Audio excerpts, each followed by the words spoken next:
Welcome back to The Explainer. Today, we're diving straight into a wildly ambitious blueprint for a Web3-powered network state known as the Grind Palace Network Protocol. We're going to unpack exactly how this decentralized tech might completely reshape how we live, how we work, and how we hold our assets.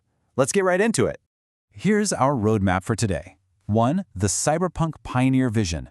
2. Shift to decentralized living. 3. Roles in the ecosystem.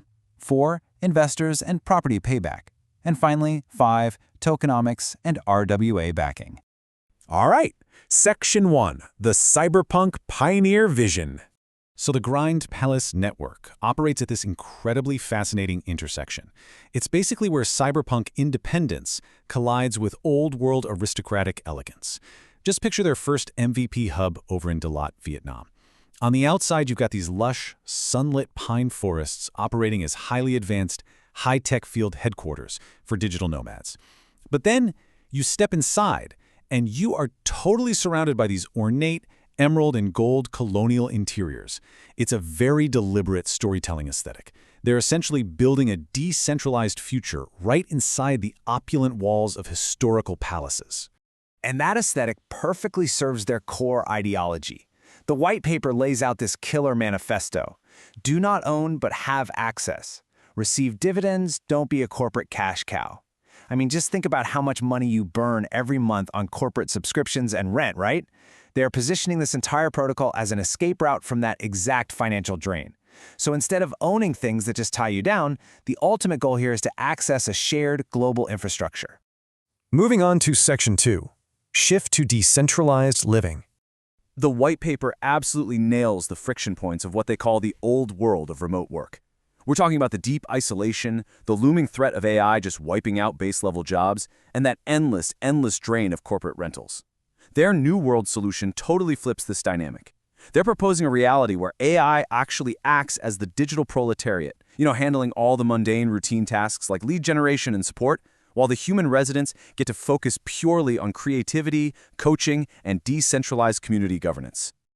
Now you might be wondering, how do you actually govern a community like this without it just being bought out by the highest bidder? Well, access is gated by something they call a tree of trust. You essentially earn a pioneer tie, which is a soul-bound NFT. That means it's permanently locked to your identity. You literally cannot sell it. This digital status is directly tied to your karma score, which you build up through your expert contributions, the assets you stake, and your community mentoring. Long story short, you can't just buy your way to the top. You actually have to earn your place. Section 3, roles in the ecosystem. This whole network runs on a really cool symbiotic relationship between 3 distinct roles. First up, you've got the master. These are the expert coaches and creators who invest their knowledge rather than their capital, and they earn ecosystem tokens through bounties and community building. Second is the asset holder. These are the folks who tokenize their physical properties, whether that's a luxury villa or a rack of servers, adding them straight to the network's sharing pool for passive income. And third, you have the investor, who provides the vital capital to fund the network's global expansion, which crucially is backed by those tangible assets. To really picture this master role in action, imagine this. Deep in a sunlit pine forest, community members are gathered around these massive communal tables for what the protocol calls AI sabotniks. It's basically a modernized, decentralized take on collective action. People gathering under the trees for DAO voting, collaborative coding, and configuring AI agents together. It is quite literally the physical manifestation of cross-pollinating knowledge. Let's talk numbers in Section 4, investors and property payback. For the financial contributors out there, the white paper lays out some very clear metrics for early-stage participation. You can see that token pricing progresses from 5 cents in the seed round, bumps up to 8 cents in the private round, and is targeting 12 cents for the public sale. The underlying strategy here is to heavily reward the early visionaries who fund the renovation of these palace hubs and the Web3 infrastructure, letting them capture the upside as the entire network scales up. And for the asset holders, properties like the Lat Palace are basically the gold standard for tokenized physical infrastructure in this system. The project makes a direct pitch to property owners who are frankly exhausted from losing 15 to 30% of their revenue to middlemen platforms like Airbnb. By tokenizing their asset right into the Green Palace network, owners completely bypass those corporate gatekeepers. Smart contracts seamlessly handle the peer-to-peer sharing. That secures stable, passive income for the owner while also granting them reciprocal access to other elite properties all over the globe. It's a real win-win. Which brings us to Section 5, Tokenomics and RWA backing. Take a look at exactly how they're distributing the ecosystem's native token, Pioneer. The largest single slice of the pie by far, a whopping 40%, is dedicated entirely to community rewards and bounties. This is by design. It heavily incentivizes those masters we talked about earlier to host events, write code, and actively build the community. Investors get 25%, liquidity pools take 20%, and the core team retains a modest 15%. The economics here intentionally favor the active, boots-on-the-ground contributors who actually bring the network to life. But here's the absolute crucial part. What actually gives that token its value? The white paper is super adamant that this is not just another baseless meme coin. It operates on strict real-world asset, or RWA backing. This means new tokens are literally only minted when new physical infrastructure, like a villa in Bali or a fleet of vehicles, is officially added to the network.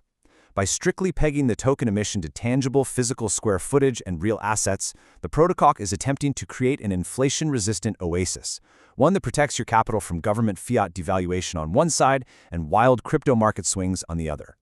This is just a brilliant illustration of their approach to DePIN, or Decentralized Physical Infrastructure Networks, because the ecosystem isn't just digital. They introduced this amazing concept called liquid baggage. Basically, you physically store your items in IoT-enabled smart lockers across their global hubs, turning your physical gear into NFTs. From there, smart contracts allow for peer-to-peer asset sharing, meaning you can actually rent out your stored equipment, like a winter coat or camera gear, while you're hanging out in another country. Plus, an internal escrow exchange safely handles local crypto-to-fiat conversions everywhere you go. Okay, so what is the timeline for this massive vision? Honestly, they are moving incredibly fast. Q2 2026 marks the official launch of the Delat MVP Hub and that foundational Web3 karma system we discussed. 2027 brings the internal escrow exchange online and expands the network to places like Bali. By 2028, they aim to fully integrate an AI solutions marketplace. 2029 introduces the Global Pass for seamless inter-hub living. And all of this culminates in their massive 2030 goal, establishing a globally recognized network state with over $1 billion in total value locked across real-world physical assets. When you see their MVP hub in Delat lit up at night, the sheer scope of this ambition really hits you. They're attempting a monumental fusion of two completely different worlds, taking the historical aesthetics and the tangible stability of real estate and hardwiring it directly with cutting-edge blockchain governance and AI. It's a very bold, very real attempt to totally rewrite the rules of global living and property sharing. Which brings us to the ultimate question posed by this entire white paper. As the AI epoch fundamentally redefines what work and property even look like, would you choose to remain in the traditional corporate system of endless renting and subscriptions, or would you take the leap to become a pioneer in a completely decentralized network state? It is definitely a lot to chew on. Thanks so much for joining me on this explainer, and as always, keep learning.